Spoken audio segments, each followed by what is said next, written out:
Your next comic is a refugee from New Jersey. Keep it going for Janice Maffei, everyone.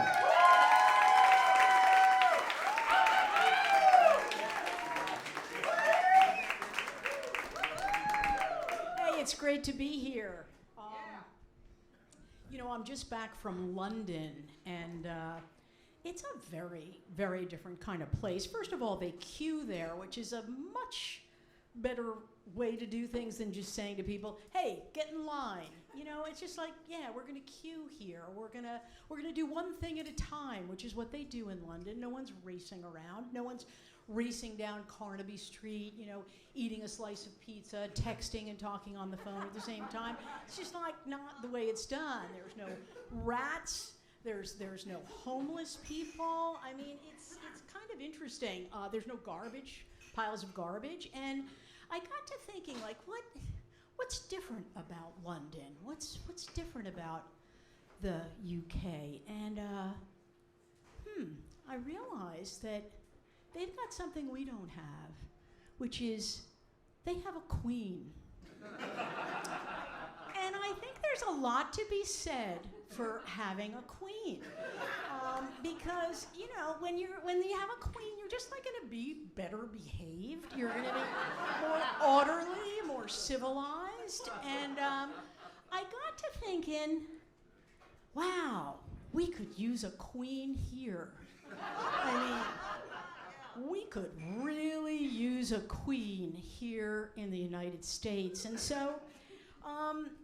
Think about the profile of that person, a woman of a certain age, let's say, not uncomfortable with public speaking, might look good in a crown. And so I just like, for your consideration, it's just an idea, and I'm not putting any pressure on anyone or anything like that, but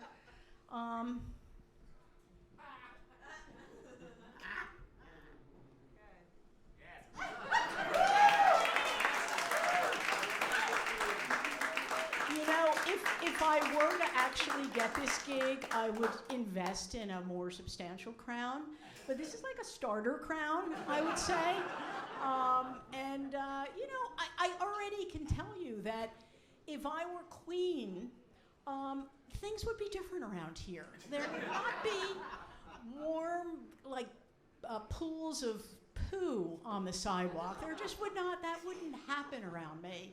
There would not be loud rap music playing in public. In fact, there might not be any rap music at all if I were queen.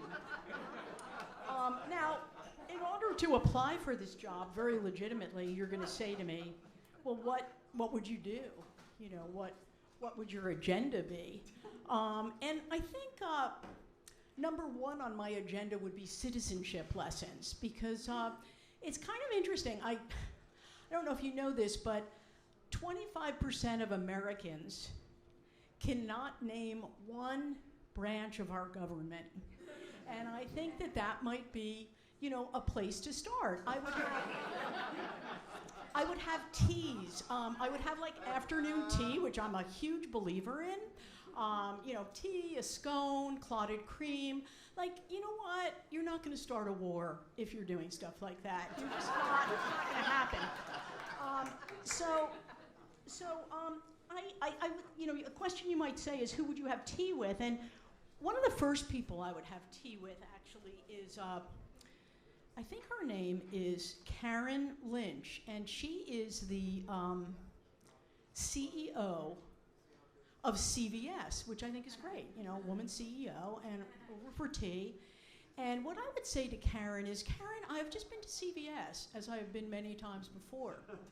And I bought a lip balm and some toothpaste. And then I received this.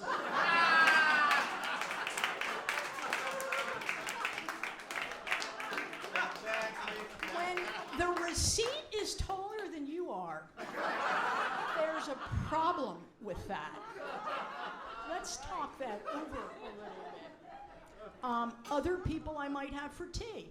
I might invite the Supreme Court over for tea. Just saying, and judicial branch. I I might invite the Supreme Court over. Now, what would we chat about? Well, first of all, just to keep things comfortable and to let them to kind of take the pressure off, I would probably just wear like a well-worn t-shirt of some kind just to make it, not gonna wear like, a big robe. I might not even wear my crown for that. Wear a t-shirt that might just be like one of my old-time favorites. You're not the boss of me. Might be the t-shirt I would wear. And we might do something fun, like we might have like a musket demonstration.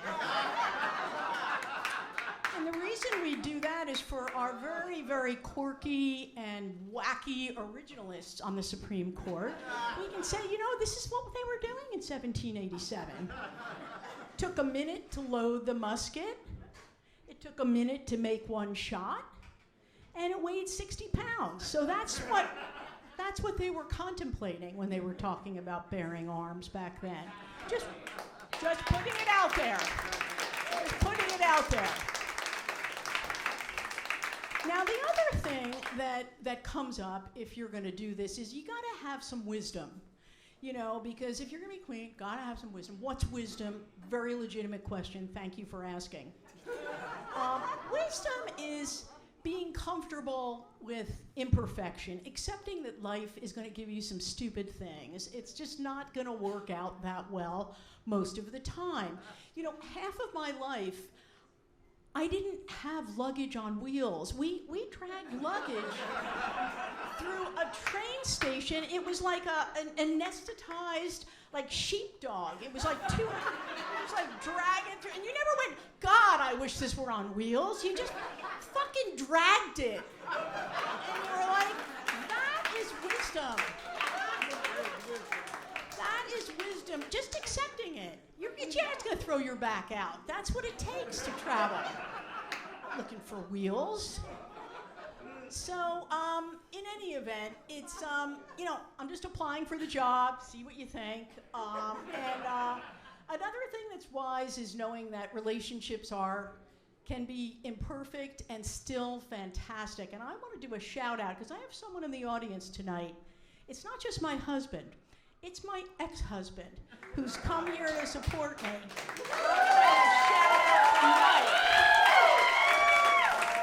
That's wisdom. That's wisdom, friends. Hey, it's great to be with you. Thank you so much.